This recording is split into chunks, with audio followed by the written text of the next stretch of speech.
们非常高兴，探索马里那么跟我们的成品的集团那么在我们的商巴那决定有一个非常大的一个投资开发计划。那么成品预计在这里也会有5000平这样的一个专属的书店，以及相关的一些生活的展示。我想把这里变成一个相对来说是一个更永续、更包容的这样的一个城市。那也期待成品的存在可以带给更多人温暖跟幸福的感受。那在接下来的这几年，就是我们会努力的来推进这个项目。那希望可以尽早的跟大家见面。台南这一块土地就是我的家。那我们探索马里在台南已经生根了20年。那从20年前的一间烧肉店，到现在的多品牌发展，这些成长都是在台南一步一步走出来的。那接下来的这一步，我们将携手成品生活，希望透过我们2个品牌跨领域的合作，来激荡出更多的可能性，来打造出全台南最具特色的生活、休憩、购物的景点。掌握市政3分钟，台南进步向前冲。欢迎收看《市政3分钟》。台南市政府与财政部国有财产署共同合作开发盐埕段商巴土地，基地面积2.3公顷，采设定地上权方式，在2020年由探索马里有限公司签约，分2期投资开发。第1期多品牌复合餐饮设施已于今年2月动工，第2期6000平的独栋大店预计在台南建成400年开幕，让我们拭目以待。来听听韦哲市长怎么说吧。非常高兴能够邀请共同见证我们成品生活跟我们探索马里能够强联手携手合作，共创台南的精神生活跟美食文化的一个做最好的结合。我们知道台南是全台湾第一个城市，也是即将迈入建成400年。在建成400年的献礼方面，我们有各方面全面的这个展现给世人跟国人共同见证、共同看到。不仅在美食，不仅在文化，不仅在宗教，不仅在精神生活上，我们都缴出了一个非常漂亮的成绩单。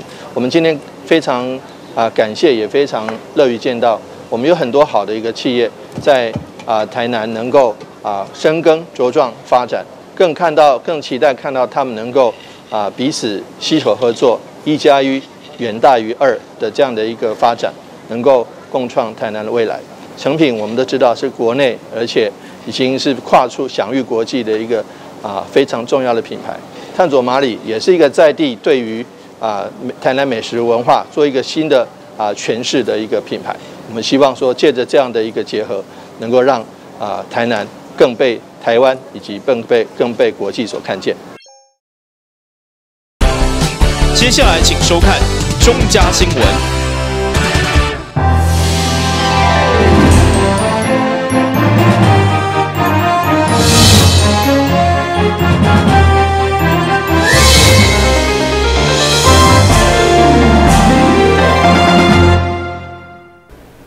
大家好，我是陈碧纯，欢迎收看中嘉台南地方新闻。下面有一连串的新闻报道，带大家做伙来关心。前一阵啊，全国各级的学校因为疫情，伫5月19号以后全部爱停课。当时台南市率先全国推出公办的线顶教学的课程，不管是课程的内容，还是线顶的通顺程度，拢受到大部分的学生佮有家长的认同。近日咧线顶有超过900万人次的收看。市长吴惠婷特别选伫咧9月28号教师节即天来向全体教育团队表达感谢。许多在这一次这个3级警戒期间，来做好这个公版线上教学的各位老师以及校长们，他们所付出的努力，我想除了收视率就是最好的保证这个除了这个收看率有900多万以外呢，最重要的是他们的辛苦应该是被看到的。所以说他们的成就被肯定，辛苦应该被看到。我们今天是针对他们的一个努力跟辛苦来给予最大的表示，对他们最大的谢意那所以说，我想这个是证明了台南的软实力。那也希望说借着这个表扬，借着这个颁奖，能够让将来我们台南市不管在数位落差的消除减少，以及教学内容的精进增加。那个部分，这两个部分都能够有一些好的增进。那将来我想台南市奠定了一个非常好的基础。伫教师节即天特别选伫咧台南孔子庙全大小学边仔的5德店，来表扬所有的优秀用心的老师团队，伫短短时间内面会用做出品质遮尔好的课程。市长除了表达感谢以外，同时嘛肯定全大小学台南绝对是生智名归。其实我们台南市在整个停课不停学的这个期间，我们创造了停课不停学的全国的典范。我也可以很骄傲的说，我们也创造了教育史上台南的教育奇迹。因为通过这样的公版的直播，服务了600多万的人次，在1天半的时间，我们就让它上线，而且不累。我们所有的课程只有更好，只有让孩子跟家长还有老师，那么感受我们对教育的这样的热心、专业，不为疫情而有所影响。我们台南确实是创造了奇迹。伫活动的最后，市长甲教育局长一一来向所有的各领域老师团队颁发感谢章，感谢因的专业佮有努力，让台南伫教育领域有这么优秀的表现。台南新闻刘品言采访报道。台南市东区综合国小今年的教师节真无同款，学校特别将校长室改装成为解忧诊疗所，并由校长洪荣进化身推拿达人，要来替辛苦教学的老师排解疲劳。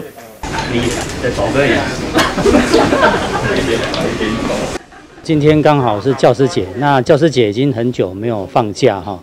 那我们针对这个活动那也设计御手就是来帮老师舒压哈。那我今天会客串按摩师来减轻一点点心意啦让老师能够解除他的释放他的压力。那另外我们也准备很特别的药师红茶，也是要让老师舒压。那我们刚刚在那个学生的活动里面我们透过孔子的角色扮演，让孩子清楚的知道这个活动的由来那也让孩子打从心里面来从小有这个尊师重道的一个概念跟涵养。除了校长亲自替老师抓铃，学校嘛邀请到御守国医专业推拿师傅到场服务。同时，经颁发伫校内服务满10档以及20档的老师，金牌老师的奖牌，感谢因当年对着学生的用心教导，也让学生家己讲出对老师的感谢。祝老师教师节快乐！台南新闻综合采访报道。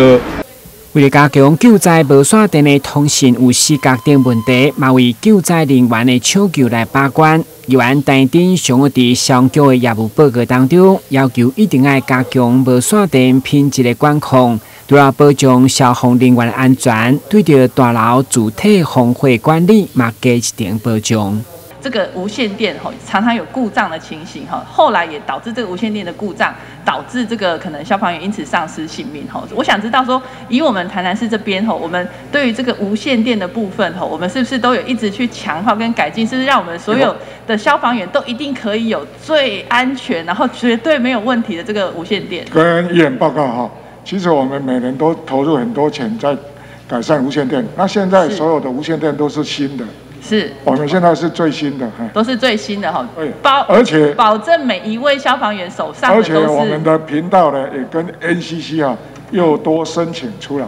议员除了关心消防无线电的通讯，嘛进一步要求上交宣导增设主体警报器的重要。根据了解，虽然该设备是民众爱家己购买，不过为了弱势民众安全，真侪企业团体拢爱心捐献，嘛互增设比率已经达到8%外。火灾的这个警报器很重要因为我看到光是最近像我们东山我们的台南之光，他们家我们帮他整修完之后，其实看到市长到他家去，其实也帮他装了一个助警器啦所以我觉得这个很重要所以我想这个部分我们目前局长听起来看起来是说我们已经达到80%多啦我想知道说，因为其实我看到这个住宅用火灾警报器，大部分都是捐赠的。我们自己有编列预算在买这个助警器吗？我们有编列，但是非常少哈。那因为有什么呢？因为其实住宅警报器是民众自己要购置的，是针对弱势的。但是因为我们为了安全，对有些善心人士他就一直捐赠。那我们现在也请减轻我们同仁的负担呢，也请那个里长还有区公所来协助。好。警消人员徛伫第一线，守护民众的生命财产安全。会中议员嘛关心因主疫苗的状况。根据了解，除非个人体质无适合住，目前注第2针已经达到9%的比例。台南新闻阮志林跟采访报道。伫拍火环境当中，第一线消防人员需要面对真济个风险，所以议员刘伟英强调，保护所有外勤消防人员的第2套消防衫一定要尽速补齐。对此，消防局长表示，预计增加300套才来验收，保证所有第一线的消防人员拢第2套消防衫。第2署的这个消防衣的这个部分，唔知伫什么时阵才会当完全来落实，我大家有第2。议员甲你报告吼，已经伫咱即摆有1456套啦吼。那么今年即摆已经咧验收了有300套，所以这300套若验收过加了，已经同仁都有2套以上的消防衣了。所以每一个同仁只要这300套来验收完成，每一个有咧伫第一线拍火的同仁，伊拢有这个第2领的消防衣。是。所以这个部分是无问题的，到什么时阵会当每一个人拢会当落实到？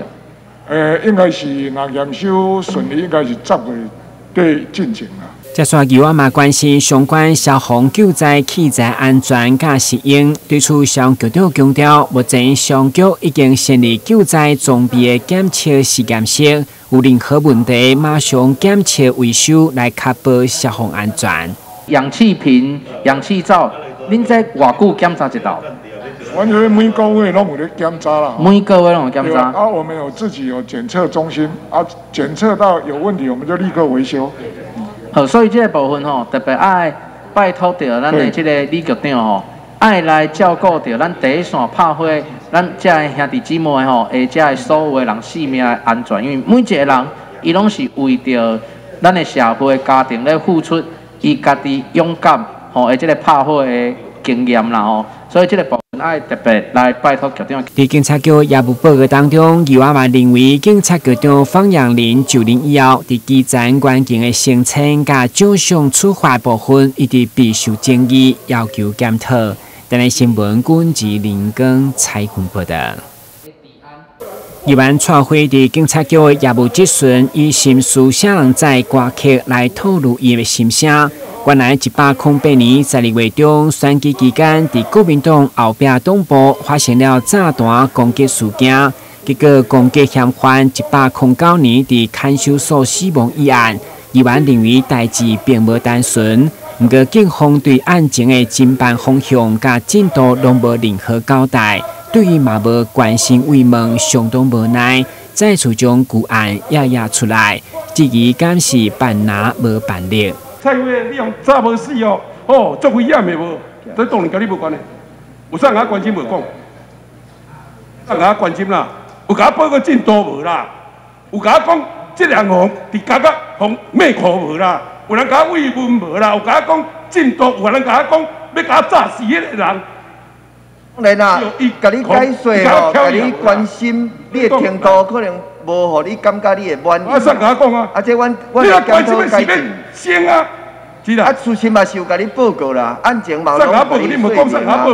你拢赶紧要破案，大家要报升迁，要升迁个上报纸咧，回家咧，这个警察大队长反对啦，报纸拢砍的啦。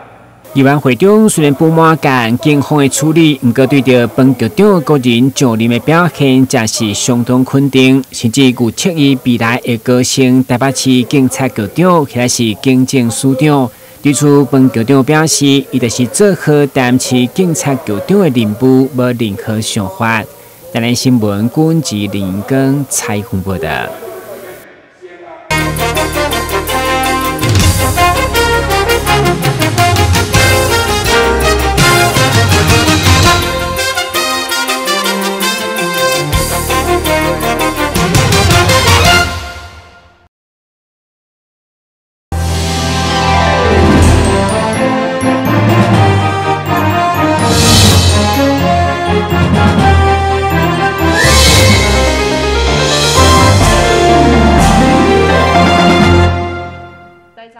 画面中穿着乌衫、骑脚直直的港姓，你敢相信？伊曾经因为跋倒弄着头，分卖130港才醒起来。伫打醒的时阵，不但机体无法度动，甚至连坐直拢困难。经过急病病治疗甲复健，现在已经会当使用辅具行路。意外跋倒经过130天的分娩，我规身躯拢袂叮当，后来会当坐起来，伫被到病房一直到普通病房，到我转去厝的出院拢得到，特别是迄个复健师这个先生对我的照顾对我的疼痛所以我对规身躯拢袂当叮当。伫去年的圣诞节当天，我通坐起来，一直到即马我对坐起来10分钟，到即马会当坐4点钟。甲人讲话，甲人开讲，真侪人关心我，我真感谢。为了互翁婿有更较好的复原，江太太也向病医申请居家护龄，由专业物理治疗师到厝指导，互患者伫厝内就会当运用家常事务来复健。像一开始我们在坐姿牧师刚起来的时候，这个动作就是训练他躯干稳定，然后在坐姿下可以维持平衡这样子，所以会让他身体可以做到往前伸，他可以不会往前趴出去，然后甚至他有这样动作可以控制到让他保持直立回来这样子。其实像我们水就是很容易取得一个轻微可以负重，那大概是像这600公克的一个重量这样子，可以取得一个负重的工具。那像针对牧师江先生的个案来说的话，他就是可以在维持坐姿的时候，让他手同时可以游离开，不用手去支撑着，那同时可以维持躯干稳定的状况下，可以去训练上肢的一个肌力这样。那因为个案返家的话，他行动上比较不方便，会长期比较独立，要转位坐起来的时候比较困难。那他同时有申请，透过我们的转衔，有申请了居家复健的一个服务，那也是像我们称为居家复能的一个服务这样子。那之后我们就透过我们的治疗师，刚好委托我们奇美的治疗师衔接这个复能的一个服务，到家中去做一个复能的协助，去做一些转位指导以及肌力的训练这样子。那教导说在家中透过一些简易的一些活动以及运动的设计，那提升江先生的一个身体功能。奇美病院复健部提醒，护龄患者透过早期护龄介入，针对适应的所在做练习，借由学习适当的技巧后，以达到上好的功能状态，执行日常生活，会当提升生活品质，以及降低照顾者负担。衔接复健不间断，居家复能相陪伴。赞！台南新闻张硕伟采访报道。台南市为着要让台南的学生自细汉就有好的活读习惯，市府透过开发不可星球的平台，结合游戏比赛的方式来让小朋友提升学生因对活读的兴趣。平台透过看册活能量的方式，来让得到上侪能量的学生会当有能量王的称号，并接受表扬。那我们的不可星球，在我们去年黄市长以及我们郑局长的努力之下，我们推动的这个不可星球，在今年有很好的成效。我们现在总计我们全部的上架的书的种类已经超过1000本了。那我们能够闯关的题数也达到2万题以上。那另外就是我们整个能量数的部分也突破了4000万。这都是我们全市我们的学生、我们的家长一起努力的结果。每一个书本其实都有我们应该挖掘的一个能量。那如果这个书本一挖再挖，代表它就是一个热门的书籍，因此我们就把它分为能量王啦哈。也就是说，当你是国小的第一名的、国中第一名的跟高中第1名的书本，其实它的能量就是一挖再挖。为着要避免让学生长时间咧使用3C 的产品，市府甲学校积极咧打造好的活读环境，并鼓励学生加利用平台，希望会用自细汉就互因有好的活读习惯。23号嘛特别邀请到2年、3年、甲5年的能量王来到现场，由教育局的主任秘书颁发小礼物，表达肯定。今天本的书是我最喜欢不可星球的地方。然后看完书之后都会喜欢跟妈妈分享，然后也会想要当故事里的主角，让故事有不同的结局。最喜欢的是大卫威廉写的，他很擅长运用夸张和幽默的方式来表达一些重要议题。麻豆区培文国小3年能量王梁委员表示，不可被带伫咧画读了，需要回答10个题目，才会当画着能量。这互伊伫咧画读的时阵，会开经济时间去思考内容。台南新闻刘品言采访报道。广泛性焦虑症症状主要表现是对着大小代志拢过度担忧，而且伴随无耐性、注意力不集中、困眠歹、容易疲劳、脾气歹、肌肉紧绷等情形。医师表示，只要以上的症状出现3种，而且持续6个月以上者，就有可能是罹患广泛性焦虑症。我们广泛性焦虑症是传统俗称的自律神经失调。那这样子的核心表现，主要是这6个月有超过一半以上的时间，常常会觉得莫名其妙的担心，那不知道在担心什么，有时候会特别容易生气，或睡眠特别的不好，也不见得能够专注在自己想做的事情上面，或者是整天都很累等等的这些核心表现。如果有，然后6个月以内有超过一半时间都这样，那可能要特别小心自己是不是有广泛性焦虑症的问题。对着广泛性焦虑症治疗，除了有食药治疗以外，有心理咨询以及冥想等方式来协助治疗。如果有广泛性焦虑症的问题的话，我们一般会从药物跟非药物的2大策略上面去着手。药物的部分，使用血清素、抗忧郁剂相关的，对于治疗焦虑有蛮好的反应，其实大概1到2个月就会有效果。那如果是非药物的部分呢，透过放松训练、透过冥想的练习，这些都可以有助于缓解焦虑的状态。那其他非药物的部分，当然包含规则的运动啦，或者是去按摩啦，或者是专心做一些自己喜欢做的事情，比如说烹饪啊、阅读啊等等的，这些其实都有助于缓解自己的紧张，转移自己紧张的感觉。那这一些药物、非药物如果治疗的够好，那其实这一些紧张的感觉，它很快就可以消失。卫福部台南病院精神科主治医师蔡宗玉指出，广泛性焦虑症治疗以药物为主，搭配非药物治疗方式来辅助，大部分人的焦虑状况拢会改善。不过，每一个人的情形拢无同款，佫需要专业医师来做诊断甲治疗。台南新闻张硕伟采访报道。今年5月，台南一位少年人因为车祸被送到吉美病院急症治疗。经过检查，除了骹手有骨折甲挫伤的状况，另外也有发现双主动脉创伤。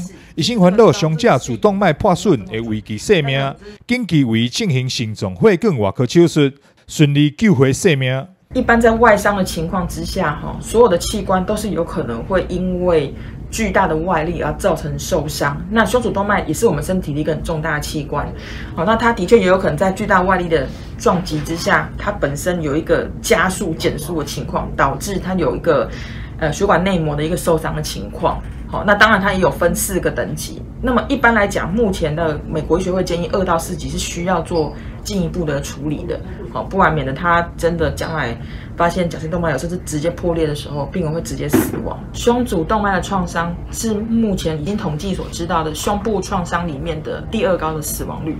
那重点是很多病人根本来不及就医。那所以终究还是回到那一句老话，就是预防胜于治疗。各位如果有需要骑机车的民众呢，会希望你们还是要小心驾驶，以策安全。医生提醒，胸主动脉创伤是重大外伤的隐形炸弹，就算讲会当外到进入去诊室，但是嘛有可能只是因为一个少年，就会当让主动脉破气大出血，造成死亡。所以希望大家不管是骑车或者是赛车，拢要小心驾驶，以保安全。台南新闻张硕伟采访报道。所以有时候还是要看到访谈。